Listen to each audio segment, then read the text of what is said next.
अस्सलाम वालेकुम नाज़रीन। पाकिस्तान की सियासत गुज़श्ता 2 बरस से जिस शदीद हिजान, तलखी और मुहाज़राई का शिकार है, उसने ना सिर्फ जमहूरी अमल को मफलूज कर रखा है बल्कि पार्लिमान और इंतजामिया के दरमियान तवाज़ुन को भी बुरी तरह मुतासिर किया। ऐसे माहौल में एक तरफ सियासी इस्तेहकाम, स्ट्रीट मूवमेंट, 8 फरवरी के एहतजाज की तैयारियां और डायलॉग की बातें ज़ेरे गर्दिश हैं, और दूसरी जानिब केपी में दहशतगर्द दोबारा सरगर्म है, लेकिन पाक फौज दहशतगर्दों की राह में बड़ी दीवार बनकर खड़ी है। ऐसी सूरत हाल में अगर किसी सतह पर यह एहसास उभर रहा है कि सियासी बहरान का हल सड़कों पर नहीं बल्कि मुज़ाकरात और मुकालमे की मेज पर है, तो ये मस्बत पेशरफ्त है। इसी तनाजुर में पाकिस्तान पीपल्स पार्टी की जानिब से केपी के वज़ीर आला सुहेल अफरीदी का सिंध में सरकारी सतह पर इस्तकबाल महज एक रस्मी वाक़या नहीं बल्कि ये एक अलामती सियासी पैगाम दी है। यहाँ पे इंटरेस्टिंग बात यह है कि सुहेल अफरीदी के इस दौरा सिंध से पहले यह खदशा जाहिर किया जा रहा था कि उन्हें लाहौर की तरह यहाँ भी रुकावटों का सामना करना पड़ सकता है, मगर ऐसा ना होना पीपल्स पार्टी के सियासी फहम और हिकमत अमली को जाहिर करता है।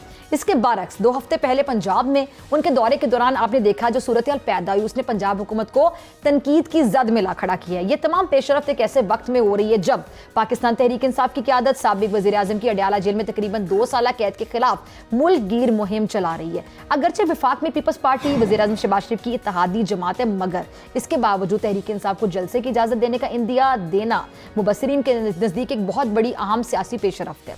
तमाम सियासी मुकालमे की राह में एक बड़ी रुकावट बानी चेयरमैन PTI से मुलाकात पर पाबंदी और कौमी असम्बली में कायदे हिज़्ब इख्तिलाफ के ओहदे का खाली होना। साबिक अपोजिशन लीडर उमर अयूब को 9 मई के मुकदमात में सजा और नाअहली के बाद ये आईनी मनसब 5 अगस्त 2025 से खाली है। अब ऐसे में स्पीकर कौमी असम्बली अयाज सादिक साहब का ये बयान कि आइंदा पार्लिमानी इजलास में कायदे हिज़्ब इख्तिलाफ की तकर्रुरी का आईनी अमल शुरू किया जाएगा, एक नहायत अहम ऐलान है। दूसरी जानिब सियासी बयानात की सतह पर अब ये जो तजाद है, सख्ती है, ये वाज़ेह है। वज़ीर आज़म के मुशीर राना सनाउल्लाह का ये मौक़िफ़ तहरीक इंसाफ स्ट्रीट मूवमेंट शुरू करने की पोजीशन में नहीं है और इसकी किसी तहरीक की कामयाबी का कोई इम्कान नहीं है। ये बज़ाहिर ताकत के तवाज़ुन का बाकायदा तज्ज़िया तो हो सकता है, मगर इससे सियासी दर्जा हरारत कम होने के बजाय मज़ीद बढ़ने का खदशा है, क्योंकि एक तरफ मुज़ाकरात की बात होती है तो एक तरफ हुकूमत की जानिब से ऐसे बयानात दाग दिए जाते तो हुकूमत भी कन्फ्यूज़ है, समझ नहीं आ रही। हकीकत क्या है, पाकिस्तान को इस वक्त ना किसी नई स्ट्रीट मूवमेंट का मुतहमिल हो सकता है और ना ही मुसलसल सियासी डेडलॉक का। सिंध में जो सुहेल अफरीदी साहब का इस्तकबाल हुआ, जलसे की इजाज़त हुई, कायदे हिज़्ब इख्तिलाफ की तकर्रुरी से मुतालिक जो पेशरफ्त है, अगर महज वक्ती सियासी हिकमत अमली की बजाय एक मुस्तकिल जमहूरी रवैये में ढल जाए तो यही अमल मुस्तकबिल में एक वसी तर कौमी मुकालमे की बुनियाद बन सकता है। अगर हुकूमत मुज़ाकरात में संजीदा है वाकई, तो बानी चेयरमैन PTI से तहरीक के तहफ़्फ़ुज़ आईने पाकिस्तान के रहनुमाओं और PTI की जो सीनियर क़यादत है उसकी मुलाकात क्यों नहीं करवाई जा रही? अगर मुज़ाकरात में संजीदगी है तो फिर पीपल्स पार्टी की तरह सुहेल अफरीदी को लाहौर में स्ट्रीट मूवमेंट की इजाज़त क्यों नहीं दी गई? तहरीक के तहफ़्फ़ुज़ आईने पाकिस्तान के रहनुमाओं का रास्ता आखिर क्यों रोका गया? कौमी असम्बली और सेनेट में अपोजिशन लीडर की तकर्रुरी में गैर ज़रूरी ताख़ीर आखिर क्यों की जा रही है? इस वक्त मुल्क में जो सियासी मुफाहमत है वो आखिर कैसे मुमकिन हो सकती है, और मुफाहमत के मामले में क्या नवाज शरीफ साहब कोई किरदार अदा कर सकते हैं? तहरीक इंसाफ की जानिब से जो 8 फरवरी के एहतजाज की तैयारियां हैं इस वक्त उरूज पर हैं, क्या 8 फरवरी से पहले मुज़ाकरात में कोई वाकई संजीदगी को ब्रेक थ्रू हो सकता है? इन्हीं तमाम इशूज़ पर बात करने के लिए मेरे साथ मुअज़्ज़ज़ मेहमान मौजूद हैं, स्टूडियो में तशरीफ़ रखते हैं सेनेटर हुमायूं मोहम्मद साहब, बहुत शुक्रिया सर आपका ज्वाइन करने के लिए।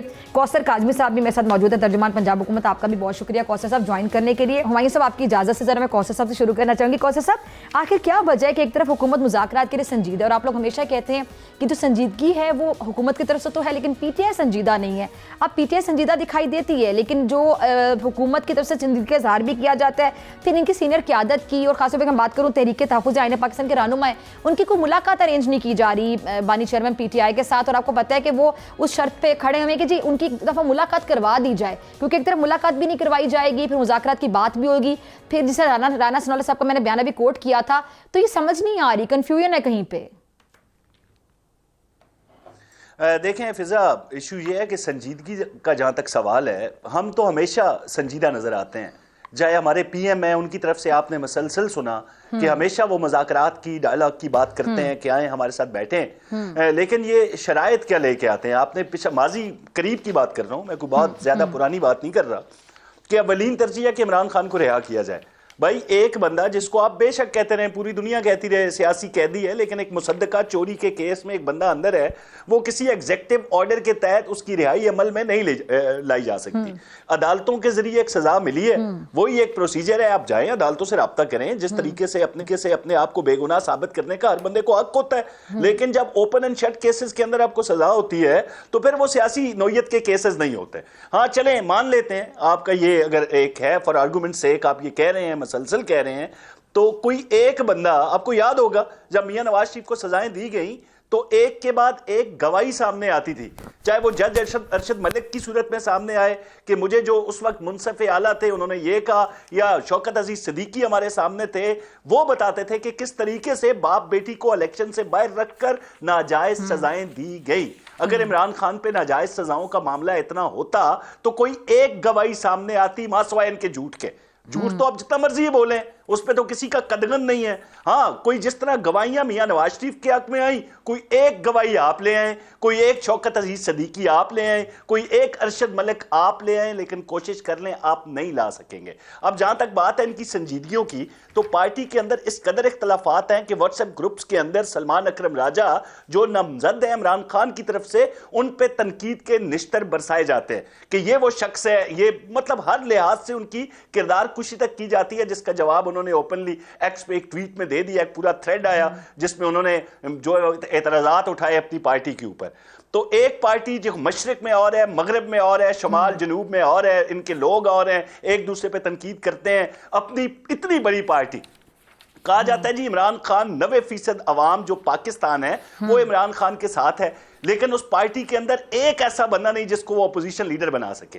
और जिनको बनाया गया, हमें पता है कि अपने वोटर्स वोटर्स को बेवकूफ बनाने के लिए, कि कल जब बात होगी कि आप तो कहते थे मुज़ाकरात नहीं, झुकूंगा नहीं, एनआरओ नहीं चाहिए, तो ये क्या हुआ, तो तमाम तर मलबा जो है वो तहफ़्फ़ुज़ आईन पाकिस्तान जो अचकज़ई साहब है या राजा नासिर अब्बास साहब है उनकी तरफ रुख कर दिया जाएगा। हम तो नहीं थे जी, बात तो ये कर रहे थे, मिन्नतें तो ये कर रहे थे, पाँव में तो ये पड़ रहे थे, झुक तो ये रहे थे। तो ये सारी सूरत हाल से अवाम को बेवकूफ बनाया जा रहा है। संजीदगी की बात होगी, अगर हम कोई बात करते हैं टेबल पे बैठ के, तो यकीनी तौर पर जवाब क्या आएगा, भाई इमरान खान इस पे राजी नहीं है या पार्टी का फलां बंदा इस पे राजी नहीं है। तो पहले ये अपनी संजीदगी बताएं, उसके बाद फिर हम पे सवाल उठाएं। चलिए जी डॉक्टर साहब, पहले आप अपनी संजीदगी बताएं, उसके बाद आप हुकूमत पे सवाल उठाएं। तो डॉक्टर साहब ये सवाल लेके मैं आपकी तरफ आ रही हूँ, तो आप लोग तो संजीदा है मुज़ाकरात के हवाले से, फिर मसला कहाँ पर आ रहा है? जो मुलाकात नहीं करवाई जा रही ये मसला है, और मुलाकात के बगैर फिर ये मामला आगे नहीं बढ़ेगा, यानी मुलाकात अब नागुज़ीर है। बिस्मिल्लाहिर्रहमानिर्रहीम, इय्याका नाबुदु व इय्याका नस्तईन। देखिए, अभी सारी बातें हुई हैं, एक बात याद रखें, हम एक ऐसे, मैं पॉलिटिकल पार्टी तो कह नहीं सकता क्योंकि दूर से भी उनका पॉलिटिक्स से कोई ताल्लुक़ नहीं है, वो है मियां नवाज शरीफ और उनके चेले, ठीक है। ये वो लोग हैं जिन्होंने एक औरत और उसकी माँ की तस्वीरें उस ज़माने में फोर्ज करके जहाज़ों से फेंकी थी। बेनज़ीर भुट्टो साहबा और नुसरत भुट्टो साहबा कितने नीचे गिर सकते हैं। इन्हीं की हुकूमत, अभी मैं सुन रहा था आप उम्र से होकर आई हैं, इन्हीं की हुकूमत मुसलमानों की 1500 साला हिस्ट्री में घटिया तरीन केस इमरान खान और उनकी बेगम पे किया है, इद्दत का, जो कि इस्लाम और उसके खिलाफ है। जिस तरीके से इन्होंने उनकी गवाहियां पेश की है, आप सोच सकते हैं कि ये कितना नीचे गिर सकते हैं किसी काम के लिए, शायद आप वो सोच भी ना सकें। फिर उसके बाद जब पॉलिटिक्स में कोई जाता है तो फिर इनकी, अब ये ख़वातीन आगे आके कहती हैं कि ये जो पठान आ रहे हैं ये जंगली हैं।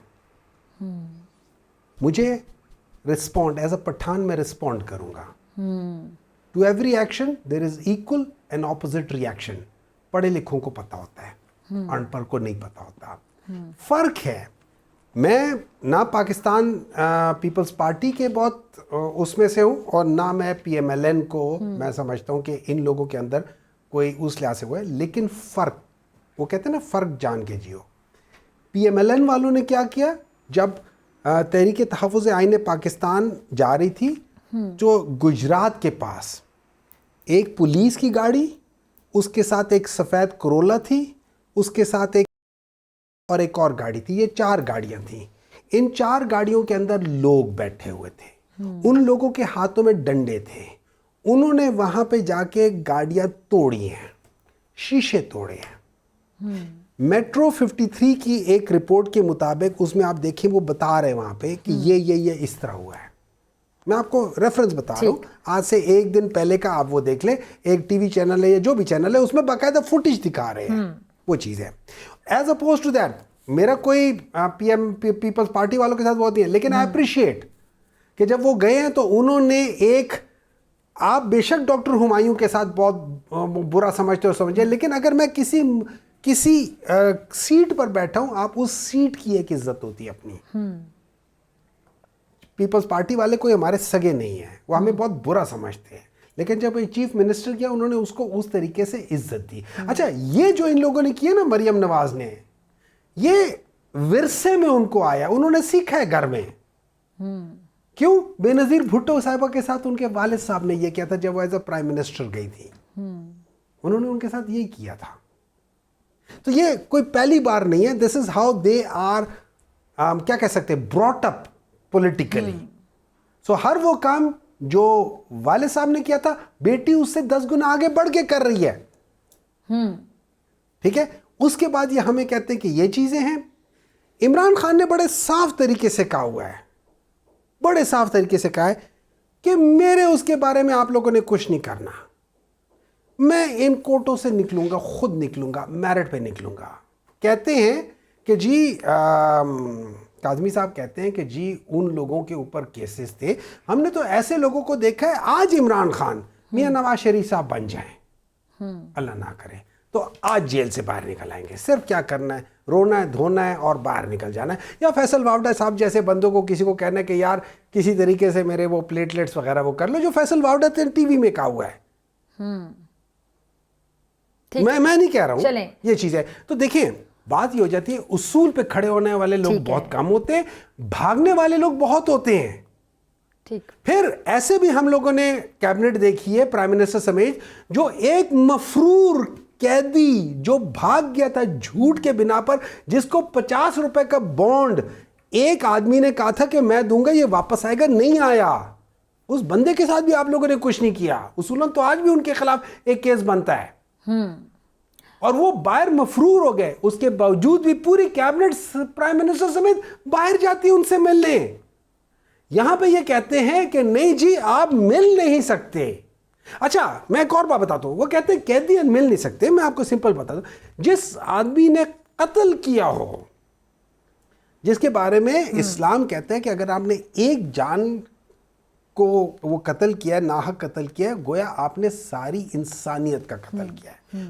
उसको भी ये हक हासिल है कि वो लोगों से मिले, अपने ख़ानदान से मिले, लोगों से जाके मिले, अपने लॉयर से मिले। यहाँ लॉयर को मेरे ख्याल में जो उनके लॉयर्स हैं जो हमारे वो हैं, उनके साथ भी मुलाकात नहीं हो रही। उनके डॉक्टर को कितने मेरे ख्याल में 9 या 10 महीने हो गए उनकी मुलाकात नहीं करवाई। जो पॉलिटिकल पार्टी वाले जो लोग हैं, और ये मैं नहीं कह रहा, इनके अपने जो मोहम्मद जुबैर साहब थे, वो जब वो तर्जुमान थे, आज ये तर्जुमान है ना, जब वो तर्जुमान थे वो कहते हैं कि 100 बंदा 150 बंदा एक दिन में मिलता था। ठीक है जी, चलें। आज ये कहते हैं नहीं मुलाकात नहीं। अच्छा, बिलावल भुट्टो साहब भी जाके मियां नवाज शरीफ साहब जो जेल में मिले थे, वो वहां के क्या वो ये पूछ रहे थे कि पकौड़ों का वो रेसिपी क्या होती है। पॉलिटिकल बातें ही हो रही थी ना। ठीक है जी। देखिए ये चीजें आपको एक्सेप्ट करनी पड़ेगी। मतलब जो कहा जाता है ये एक्सेप्ट करनी पड़ेगी कि अब इस मुल्क में आज के दिन में कानून नहीं है, आइन खत्म कर दिया है। दुनिया कह रही है कि 27वीं तरामीम के बाद जो कि सबसे गंदी की वो तरामीम है, ये लोग लेकर आए हैं। ना ये कभी पॉलिटिकल थे, ना ये कभी पॉलिटिकल हैं, और ना कभी रहेंगे। और यही वजह है कि ये लोग, आप मुकम्मल कर लें, मैं जरा कौसर काज़मी की तरफ। यही वजह है कि ये लोग, देखिए यही वजह है कि ये लोग कभी किसी पॉलिटिकल पार्टी के साथ डायलॉग नहीं करेंगे। क्यों? इनको पता है कि अगर डायलॉग कामयाब हो गया, और फर्ज करें उसका एक आउटकम ये हो सकता है कि इमरान खान के ऊपर केसेस खत्म हो रहे हो या वो बाहर आ रहा हो, उसने 11 बजे बाहर आना है, 10 बजे इनकी हुकूमत खत्म। इतनी जल्दी? आप एक बात मुझे बात बताएं, वैसे ही सच बात बताना, ठीक है? जी। अगर आपको आज पता चले कि कल 11 बजे सुबह इमरान खान बाहर निकल रहा होगा, बताएं क्या सिनारियो होगा उस वक्त पाकिस्तान का? अगर आज ये अनाउंस हो जाए, अभी अनाउंस हो जाए, इमरान खान कल सुबह 11 बजे जेल से निकाल होगा, नहीं आप मुझे बात बताएं, आई एम आस्किंग यू, आप बताएं क्या सिनारियो जारी होगा? बात, उनके फॉलोअर्स तो बहुत खुश होंगे। कितने लोग होंगे जो उनके फॉलोअर्स होंगे, of course। कितने लोग होंगे? Just give me come on, give me be honest. जितने भी उनके followers होंगे, 87% ऑफ पाकिस्तान, 87% ऑफ पाकिस्तान, 25 करोड़ का तकरीबन 90% बाहर होगा। चले जितने उनके फॉलोअर्स होंगे आपकी पार्टी के लोगों के, जारी बात उनके लिए तो बड़ी खुशी की बात होगी। दोनों मेहमान मेरे साथ मौजूद हैं, आपसे मुलाकात होगी शॉर्ट ब्रेक के बाद। ब्रेक के बाद खुश आमदीद। अच्छा कौसर काज़मी साहब, आप हंस रहे थे, मुस्कुरा रहे थे। बात यह है कि अभी इन्होंने बात की मोहतरमा बेनज़ीर भुट्टो शहीद के हवाले से। बावजू बैठा हूँ, अभी नमाज पढ़ के आया हूँ। जी जी। मैं लंदन में था ना, तो मियां नवाज शरीफ, उनके फैमिली के लोग ये बैठे हुए थे और हम जुर्रतमंद हैं, ये कह रहे थे ना चेले, और ये इस तरह के घटिया अल्फाज इस्तेमाल करते हैं। कोई हैरत नहीं होती जब पीटीआई का बंदा इस तरह की बात करता है। तो मैंने ये सवाल किया था वहाँ पे कि ये इल्ज़ाम लगता है, बोतान लगता है आप पे कि आपने ये अमल किया था, हेलीकॉप्टर से वो तस्वीर। तो हल्फन ये बताया गया कि 4 सरकारी अफसर जिनको मियाँ साहब ने कोई काम सौंपा था, नहीं हो सका, वो आए, खुशामदी तो हर जगह होते हैं। उन्होंने एक एल्बम पेश किया था उनके सामने कि अच्छा। ये आपकी सख्त सियासी हरीफ है, ये हम आपके लिए कुछ लाए हैं जो उनको डैमेज कर सकती है आइंदा इलेक्शन के अंदर। तो जब पहला पेज मियाँ साहब ने खोला तो उसको बंद करके कहा कि मेरे घर भी बेटी है। ये है मियाँ नवाज शरीफ। इमरान खान की बात करते हैं, जूतों के खाक के बराबर नहीं है मियाँ नवाज शरीफ के। आप उसकी बात करते हैं जो मुंह पे हाथ फेरता है और एक खातून को कहता है कि मेरा नाम ना लिया करो, तुम्हारा हस्बैंड जो है वो बुरा मना जाएगा। उससे इमरान खान की बात कर रहे हैं। उस आप 90% अभी ये इन्होंने कहा कि मकबूलियत है, आप ऐलान करके देख लें, इमरान खान बाहर आ रहा है। जो बंदा जेल में है, 90% अवाम को साथ होने का दावा करता है, उसको तो शर्म से मर जाना चाहिए कि वो अभी तक जेल में है। अगर 90% अवाम उसके साथ होती तो वो जेल में होता।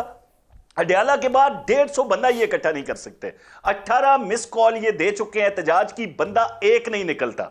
पंजाब ने इनको रद्द किया, कराची शुक्र है वो ड्रोन फुटेज दिखा के अपना सवा सत्यानाश कर दिया इन्होंने कि वो जब तक नीचे था, माहौल था, ट्रैफिक जाम थी, लोग नजर आ रहे थे, जमे गफीर था। जैसे ही ड्रोन आता है तो उस गुब्बारे से हवा निकल जाती है। तो ये 90% मकबूलियत का जो एक बयानिया रट लिया है इन्होंने, अगर वो सच्चा होता तो खान साहब जेल से बहुत अरसा पहले बाहर होते। वो अगर 150 बंदा इकट्ठा नहीं हो रहा तो मतलब ये झूठ बोल रहे हैं। अब जहां तक बात है भाई सियासत की, तो ये इमरान खान जो हमेशा जो अपनी दौर इख्तदार जो 3.5 साल है, क्या करते थे मुंह पे हाथ फेर के कि मैं आऊंगा, वो फलां मियां नवाज शरीफ की बेगम कुलसूम के इंतकाल वाली तस्वीर लगा के लोग उसका तमस्कुर उड़ाया जाता था, मजाक बनाया जाता था। ये कह रहे हैं बड़ी मुलाकातें थी और 50 पाउंड का रुपए का वो स्टाम्प पेपर दे के चले गए। भाई डॉक्टर कौन थे, पैनल कौन था? इसका मतलब है शौकत खाना में एक फ्रॉड इदारा है कि जिसके डॉक्टर आके फ्रॉड पे मबनी रिपोर्ट बनाते हैं, जिनको आप देख के शशदर रह जाते हैं। यार ये तो नवाज शरीफ की तबीयत तो वाकई बहुत ज्यादा खराब है। आपकी डॉक्टर यास्मीन हो, दीगर डॉक्टर्स हो, वो आपको बता रहे हैं कि नवाज शरीफ वाकई बीमार है। लेकिन बीमारों का मजाक उड़ाना जब तक वो इस दुनिया में रहते हैं, ये पीटीआई का वतीरा हमने लंदन में देखा कि एक बीमार खातून की अस्पताल के दरवाजे को लाते मरवाई जाती थी। पीटीआई के प्लेटफॉर्म से एक तूफान बदतमीजी वहां पे बर्पा किया जाता था। हाँ, कराची की बात कर रहे हैं, कराची गए, बड़ा इस्तकबाल हो गया, शुक्रिया अदा करते हैं। भाई आप जरा कराची दाखिल होने से पहले आसवा भुट्टो के हवाले से, फरियाल तालपोर साहिबा के हवाले से, या बिलावल भुट्टो साहिब के हवाले से, जरदारी साहब के हवाले से वो गुफ्तगू करते जो आपने चक्री में आते हुए हमारी पंजाब की खवातीन के हवाले से बात की, जो बकवासात किए, जो घटिया गुफ्तगू की, तो फिर मैं देखता कि कराची में आपको कौन टोपी पहनाता है, कौन आपका इस्तकबाल करता है। भाई ये नहीं हो सकता। जब से हमारी हुकूमत आई है, तमाम तर तीरों का रुख जो है वो मरियम नवाज साहिबा की तरफ है। क्यों? कि वो काम कर रही हैं पंजाब के अंदर, आपसे हजम नहीं हो रहा।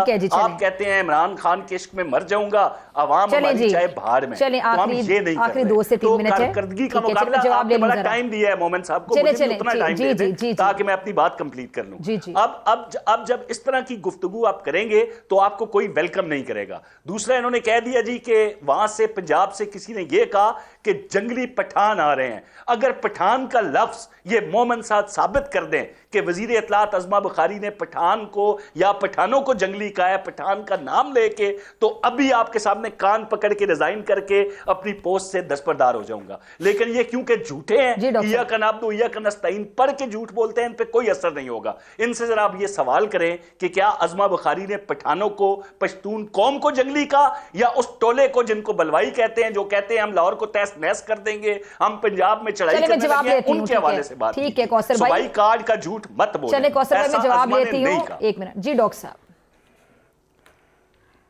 जी डॉक्टर साहब, वो कौन सा नारा था, जाग पंजाबी जाग, वो किसने किया? नहीं नहीं नहीं नहीं, ऐसे नहीं। मैं सबर करें, सबर करें, मैं उधर ही आ रहा हूँ, जरा सबर करें, मैं आ रहा हूँ, जरा सबर करें सर जी, जरा सबर करें, रामलीला कहानी सुनाना शुरू कर देते हैं आपसे सवाल। थोड़ी देर के लिए खामोश रहे, मैं उधर ही आ रहा हूँ, लेकिन मुझे जरा। ओके मेरे भाई, मैं खामोश रहता हूँ, लेकिन मुझे जवाब देंगे आप, वादा करें आप जवाब देंगे इस बात। सर मैं उधर ही आ रहा हूँ, मैं उधर, आप वादा करें आप जवाब देंगे। भाईजान मुझे आने दो, मुझे बोल लेने दें, थोड़ा सा तरीका करें। आए आए आए आए आए। किसने कहा था? इन्हीं लोगों ने कहा था। मैं देखिए, मैं आपको विद एविडेंस बता रहा हूं कि बाप और बेटी का इकट्ठे हुई है। आपको पता है जो राना सनाउल्लाह ने पीपल्स पार्टी क्यों छोड़ी थी? राना सनाउल्लाह के बारे में सुना था, और वो शायद आप देख ले, एक FIR काटी गई थी किसी के बारे में, वो आज FIR रिकॉर्ड पे है शायद, और वो उस वक्त वो बेनज़ीर साहबा के साथ थे। बेनज़ीर साहबा ने कहा ये अच्छा नहीं किया, and that is what I understand, जो मैंने सुना है, सच सुना है झूठ है, जो मैंने लोगों से सुना है वो ये सुना है कि उस बेसिस पे पीपल्स पार्टी वालों ने कहा था ये नहीं हो सकता। ठीक है, अब आ जाते हैं, मुझे एक बात बताएं, मेरे साथ सारे पठान हैं, हम लोगों ने अभी कुछ नहीं कहा, हमने अभी तक कुछ नहीं कहा, हम लाहौर की तरफ जा रहे हैं। एक खातून स्पोक्स पर्सन, अब ये याद रखें, now I am talking about an official, क्या कह सकते हो उसे, इंफॉर्मेशन मिनिस्टर। इस वक्त हम जेंडर को भूल जाते हैं। अगर खातून है, ऑल द रीजन उनको एक खास, मतलब अगर मैं एज अ मेल, मैं ये स्टैंडर्ड रखना होगा डिसेंसी का, तो एज अ खातून आपको जरा ज्यादा केयर करना पड़ेगा। एग्रीड?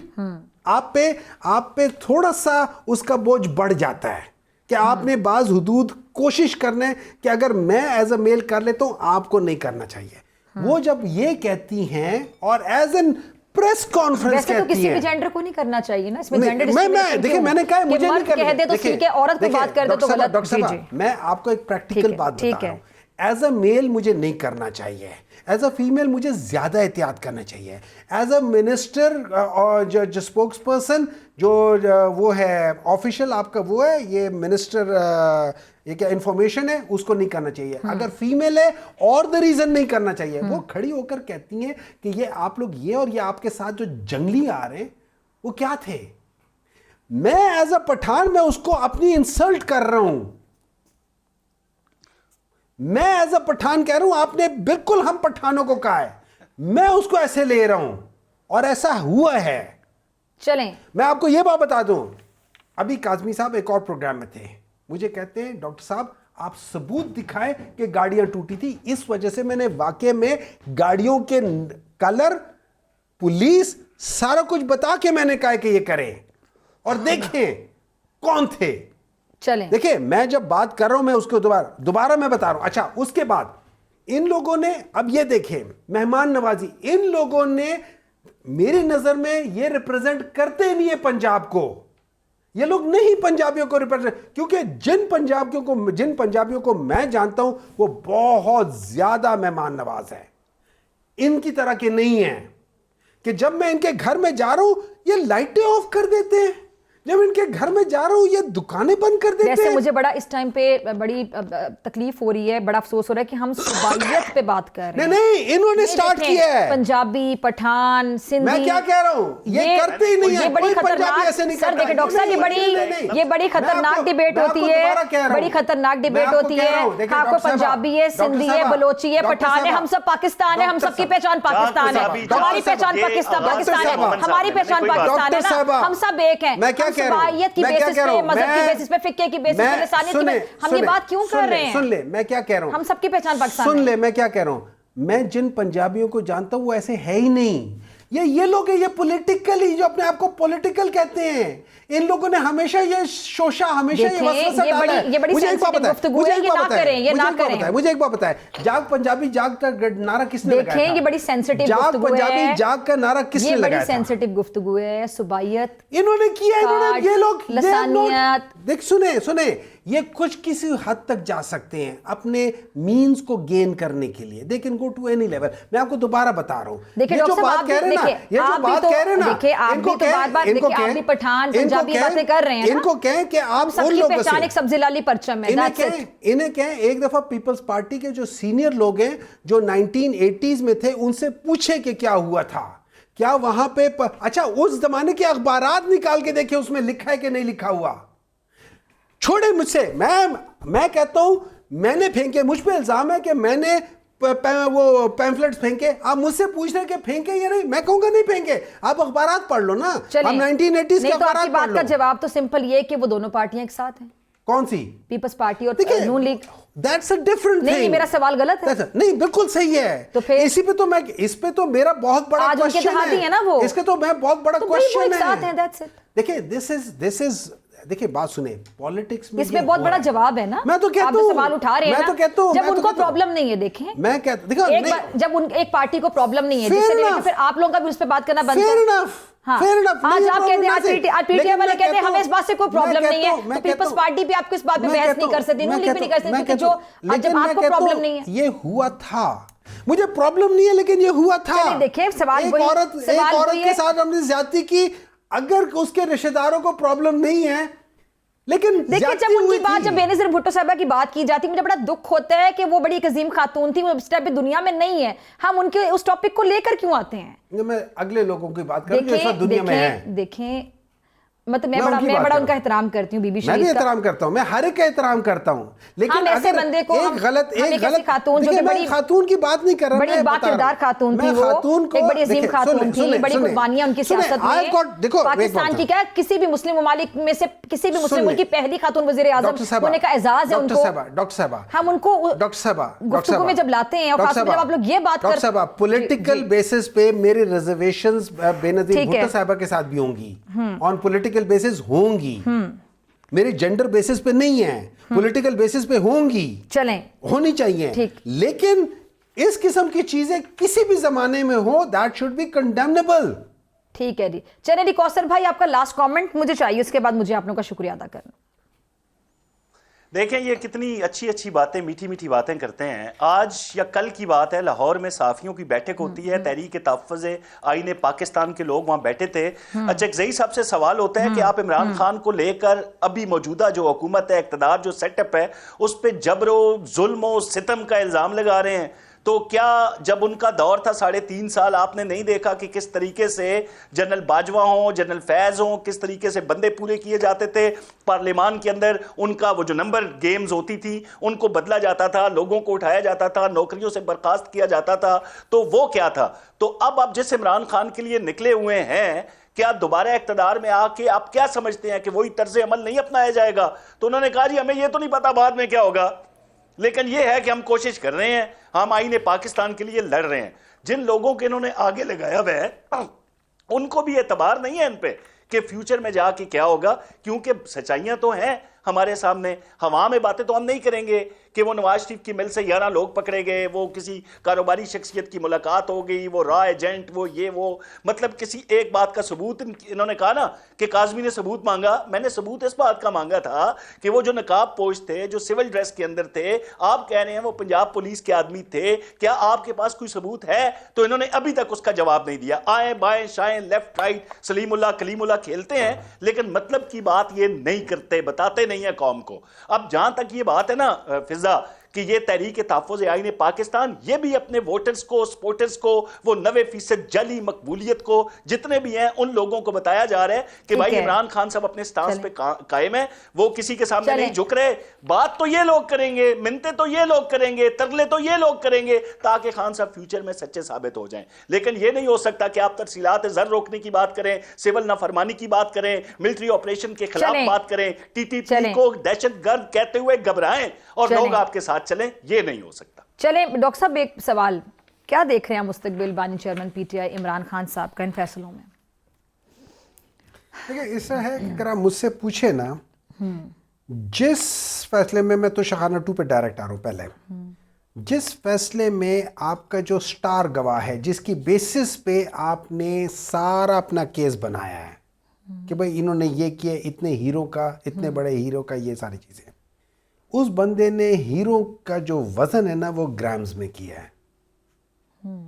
हीरे कैरेट्स में मेजर होते हैं, ग्राम्स में नहीं होते, मिलीग्राम्स में नहीं होते। सो दैट शोज कि जाली हुकूमत का जाली एक किस्म का वो किया हुआ था, ये एक सकता है। दूसरी चीज़ तो शाहाना केस, सॉरी, ये 190 मिलियन पाउंड, 1 सेंट पाउंड की बात दूर है, 1 सेंट अगर इमरान खान के अकाउंट में गया हो, मतलब एक तो वो पैसा है ना जिससे एवनफील्ड खरीदी गई है, एक वो पैसा है जिससे 1 हाइड पार्क खरीदा गया है, जो कि 190 मिलियन पाउंड के अंदर मेन चीज़ है। नंबर 1 हाइड पार्क वो किस बंदे का है, वो कहां से खरीदा है, आज तक हमें नहीं पता। लेकिन मैं बताता हूँ, नॉट अ सिंगल इंच, एक मिनट ही मैं आपकी तरफ, not a single inch of the land. ठीक है जी। अच्छा, जो जिस जगह जो यूनिवर्सिटी बनी थी वो किस लिए बनी थी, ताकि हम असहाबाए अकराम की जिंदगी को सामने रख के उनसे सबक सीखें। अच्छा, उसमें से 1 इंच जमीन, 1 इंच जमीन जो है ना इमरान खान के अकाउंट में नहीं गई, 1 इंच जमीन इमरान खान के अकाउंट में गई। नंबर 2, नैब के अकॉर्डिंग टू नैब, एक मिनट है जाए, according to NAB amendment act, अगर लेट्स से एक मिनट है जाए, जब आपकी कैबिनेट कोई डिसीजन लेती है, जब कैबिनेट कोई डिसीजन लेती है उसके ऊपर नैब इस तरह नहीं कर सकती। अब आगे क्या देख रहा हूं, अगर इस मुल्क को आगे बढ़ना है, आपने एक काम आप क्या देख रहे हैं, आपको क्या समझ आ रही है, आपकी असेसमेंट क्या है अभी के हालात देखते हुए? देखिए, मैं ये समझता हूं कि by not talking to Imran Khan ये इस मुल्क को खराब कर रहे हैं। क्यों? पॉलिटिकल स्टेबिलिटी नहीं आएगी, पॉलिटिकल स्टेबिलिटी नहीं आएगी। जब पॉलिटिकल स्टेबिलिटी नहीं आएगी, ये एक उसूल है, जब पॉलिटिकल स्टेबिलिटी नहीं आती, आपकी जो फाइनेंशियल स्टेबिलिटी होती है वो नहीं आती। ये बेसिक उसूल है हर चीज का। और जब तक इमरान खान सबसे बड़ा वजन है, उसको बैलेंस करना जरूरी है। चलें, ठीक है जी, चलें, ओके। कौसर भाई, आपका लास्ट कमेंट। देखें फिजा, अभी इन्होंने बात की ना 190 मिलियन पाउंड्स की, और साथ कह रहे हैं कि 1 सेंट, पाउंड की वैसे पेनीज होती हैं, 1 पेनी इमरान खान के अकाउंट में नहीं गई। मैं बिल्कुल तस्लीम करता हूं इनकी इस बात को, बिल्कुल सच कह रहे हैं डॉक्टर साहब। वो तो नहीं गई, 450 कनाल जमीन जरूर गई, 450 कनाल और 5-5 कैरेट हीरे की जो अंगूठियां हैं वो बुशरा बीबी के खाते में जरूर गई। आपने बतौर रिश्वत फेवर दी मलिक रियाज को 190 मिलियन पाउंड की, एक पेनी अपने अकाउंट में नहीं ली। आप क्या देख रहे हैं मुस्तकबिल, आप मुस्तकबिल क्या देख रहे हैं? आखिरी 20 सेकंड है। एक मिनट, इन्होंने हाइड पार्क 1 का वाला लिया। मोमिन साहब, हौसला करें, आपने जो जवाब दिए ना, आप आगे मुस्तकबिल क्या देख रहे हैं इन केसेस का वाला दे रहे हैं। सुने फिजा, हाइड पार्क 1 का वाला ये दे रहे हैं, उस पे एनसीए ने हसन नवाज की तमाम प्रॉपर्टीज को खंगाला है, और वो जो कल्प्रिट था उसके 190 मिलियन पाउंड इमरान खान के थ्रू आए, वो फिर बतौर जो हुआ पूरी कौम जानती है। अब सवाल करें, आप क्या कर रही हैं? आप आगे अब क्या देख रहे हैं मुस्तकबिल बानी चेयरमैन पीटीआई का? देखिए, मुस्तकबिल तो बिल्कुल साफ जाहिर है, बिल्कुल सूरह यासीन के हवाले से कौम को मुखातिब किया जाता है, तो वहां पे भी लोग इनको रिस्पॉन्ड नहीं कर रहे, मजहबी टच दे के भी ये नाकाम रहते हैं। तो मुझे नहीं लगता कि 18 मिस कॉल एहतजाज की, अब 8 फरवरी को आप देख लेंगे, पहिया जाम अगर हुआ तो केपी में होगा, कराची ने रद्द कर दिया, पंजाब ने रद्द कर दिया, बलोचिस्तान में कुछ नहीं होगा। अपनी दुकानें, घर बाजार बंद करना चाहते हैं तो केपी में कर लें, यही होगा 8 फरवरी को। चलें जी, दोनों मेहमानों का बहुत शुक्रिया, और नाज़रीन आपसे मुलाकात होगी ब्रेक के बाद। वेलकम बैक नाजरीन। आज हम बात करेंगे ताकत, दिफा, इत्तेहाद और बदलती हुई आलमी तरजीहात की। आज हम इस सवाल का जवाब तलाश करने की कोशिश करेंगे कि क्या आलमी सियासत में खामोशी से एक नया दिफाई नक्शा तश्कील पा रहा है, और अगर ऐसा है तो इस नक्शे में पाकिस्तान का किरदार आखिर क्या है। क्या पाकिस्तान एक फैसला कुन खिलाड़ी बनता जा रहा है? बैनुल-अक़वामी मीडिया में एक खबर ने संजीदा हलकों में हलचल पैदा कर दी। खबर यह है कि टर्की, सऊदी अरब और पाकिस्तान के दरमियान मौजूद जो स्ट्रेटेजिक दिफाई मुआहदा है उसमें शमूलियत का हाँ है। ये बज़ाहिर एक सिफारती खबर है, मगर दर हकीकत खबर नहीं बल्कि एक इशारा है।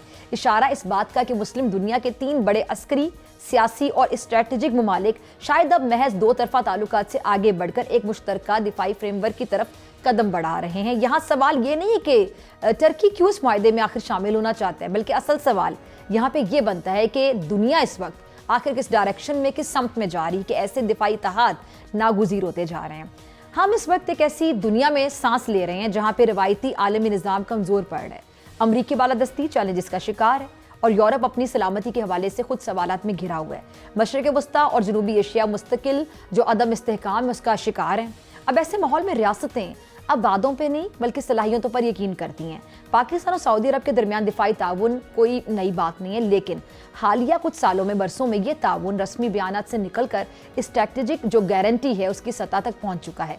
अब अगर टर्की जैसा मुल्क जो कि नेटो का रुकन भी है और दिफाई टेक्नोलॉजी में खुद किफ़ालत की मिसाल भी है, इस फ्रेमवर्क का हिस्सा बनना चाहता है, तो इसका सीधा सीधा मतलब ये है कि ये इत्तेहाद सिर्फ अलामती नहीं बल्कि अमली नौयत इख्तियार कर सकता है। यहाँ पाकिस्तान का किरदार गैर मामूली तौर पर बड़ा अहम हो जाता है। एक वक्त था जब पाकिस्तान को सिर्फ एक सिक्योरिटी रिस्क या फिर एक एड लेने वाला मुल्क समझा जाता था, मगर आज तस्वीर बदल रही है और इस तस्वीर को बदलने में एक बड़ा किरदार अदा किया पाकिस्तान की अस्करी हिकमत अमली, दिफाई खुदनिसारी और ज़मीनी हक़ाइक़ पर मबनी ऑपरेशनल सलाहियतों ने। ख़ास तौर पर अगर हम बात करें ऑपरेशन बुनियाद मरसूस की, और ये सिर्फ एक सिक्योरिटी ऑपरेशन नहीं था, ये दरअसल हमारी अमली सलाहियतों का शानदार मुजाहिरा था। इस ऑपरेशन ने यह पैगाम दिया था कि पाकिस्तान न सिर्फ दहशतगर्दी और अंदरूनी खतरात से निपटने की सलाहियत रखता है, बल्कि वो मरबूत जंगी हिकमत अमली, इंटेलिजेंस जो कोऑर्डिनेशन है और जदीद टेक्नोलॉजी के इस्तेमाल में भी किसी से पीछे नहीं है।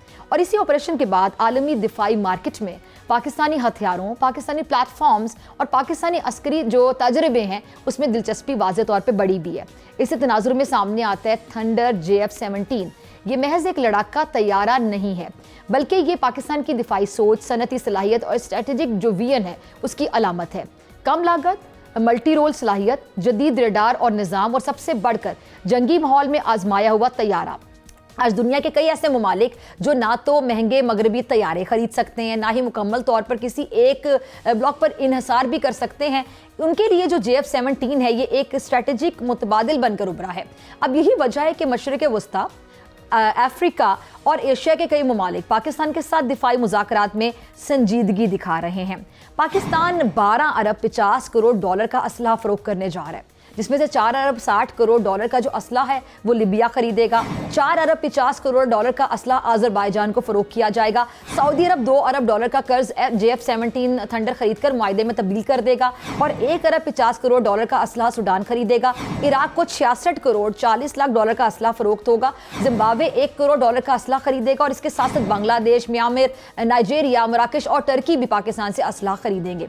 इस पर भारत में तहलका मचा हुआ है और भारतीय मीडिया में बाकायदा आहो बका है, क्योंकि ये तमाम पाकिस्तानियों के लिए बड़े फख्र की बात है। आज पाकिस्तान का एक थंडर फाइटर जेट आलमी दिफाई मंडी में हलचल मचा रहा है। सिर्फ एक फाइटर जेट नहीं है बल्कि एक स्ट्रेटेजिक झटका है। JF-17 थंडर को पाकिस्तान ने पहली मरतबा 27 फरवरी 2019 को इंडिया के खिलाफ मैदान में उतारा था और पहले ही मार्के में इसने इंडियन तैयारा मार गिराया था। यहाँ सऊदी अरब का किरदार बड़ा अहम है, क्योंकि सऊदी अरब महज खरीदार नहीं है, वो अब शराकतदार बनना चाहता है। मुश्तरका पैदावार, टेक्नोलॉजी ट्रांसफ़र और लॉन्ग टर्म दिफाई मनसूबाबंदी, ये सब वो पहलू हैं जो इस ताउन को वक्ती नहीं बल्कि पायदार बना सकते हैं। और अगर टर्की भी इस फ्रेमवर्क का हिस्सा बनता है तो टर्की की जो ड्रोन टेक्नोलॉजी है, इलेक्ट्रॉनिक वॉरफेयर है और दिफाई मैन्युफैक्चरिंग है, पाकिस्तानी और सऊदी सलाहियतों के साथ मिलकर एक ऐसा नेटवर्क तश्कील दे सकती है जो खित्ते में ताकत के तवाज़ुन को मुतासिर किए बगैर नहीं रहेगा। यहाँ एक और अहम पहलू वो ये है कि मईशत, पाकिस्तान इस वक्त मुआशी दबाव का शिकार है और ऐसे में दिफाई बरामदात वाहिद शोबा बनता जा रहा है जहां पे पाकिस्तान ना सिर्फ खुद कफील है बल्कि आलमी सतह पर मुसाबकत भी रखता है। दिफाई मुआहदे में सिर्फ हथियारों का तबादला नहीं होता, ये सिफारती असर रसूख, सियासी एतमाद, तवील मुद्दती शराकत दारी का जरिया होते हैं। आज दिफा जो है वो महज बंदूक और तैयारे का नाम नहीं है, ये मईशत, सिफारतकारी, सियासत और मुस्तकबिल की समत का फैसला है। भारत ने गुज़िश्ता दहाई में पाकिस्तान को सिफारती, अस्करी और माशी तौर पर तनहा करने की भरपूर कोशिश की।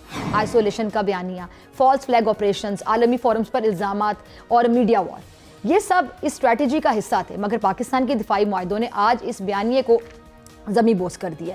भारतीय थिंक टैंक्स, दिफाई जो तज्जियाकार हैं और मीडिया अब खुलेआम सवाल ये उठा रहे हैं।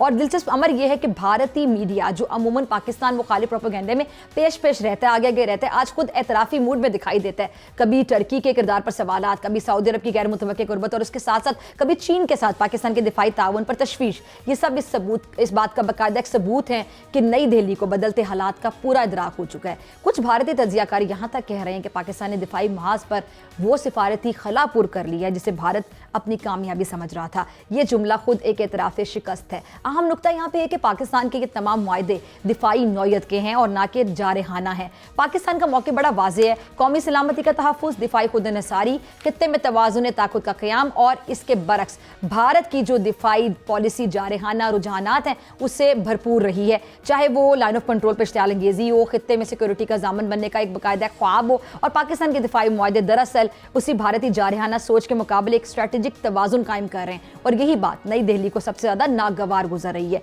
इसी के साथ मुझे दीजिए इजाज़त, आपसे मुलाकात होगी इंशाल्लाह कल सेम टाइम सेम चैनल। अगर ज़िंदगी ने वफ़ा की दुआ में याद रखिएगा, अपना बहुत ख्याल रखिएगा। अल्लाह निगहबान।